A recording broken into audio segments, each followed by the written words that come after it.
মাশাল্লাহ মাশাল্লাহ, কত সুন্দর দান, আর তার মুখে হাসি দেখায়নি। হ্যাঁ, কত সুন্দর দান ভাই খরায়, তো এটা তো সব আল্লাহর দান। আল্লাহর দান হইয়া যদি কৃষকের না খেত করি কষ্ট না ফলাইতো তাইলে দান গুলো আইলো না তো।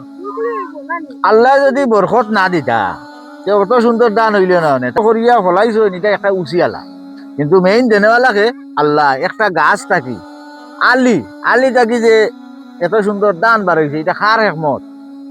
আল্লাহ একমাত্র আল্লাহর কেরামত। ও বা কৃষক ভাই, এবার দান কতটা পাইছো রে?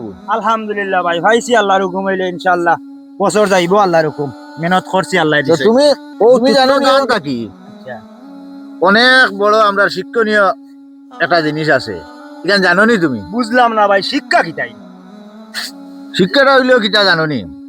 একটা দান থাকি একটা গাছ হয়, এক গাছ থাকি দান কতটা হয় এখানে হিসাব আছে নি?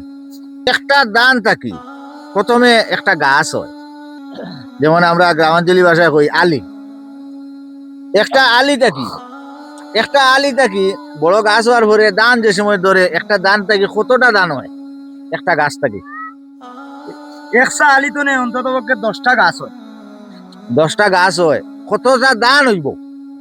একটা দান 10টা গাছ তো নেই আপনার একটা ছড়া 300টা করে দান ধরে। একটা ছড়ায় যদি 300টা করে দান ধরে, এতে যদি 10টা এক গাছ থাকি 10টা গাছ হয় ডেম দিয়া, তাইলে এক গাছের মাঝে মানে এই 10টা গাছে 3000 দান ধরছে। আর ওটা একটা আল্লাহর বহুত বড় নিয়ামত নিয়ামত। এটা আমরার বন্ধা হলর লাগি বিজেক, ঠিক আছে।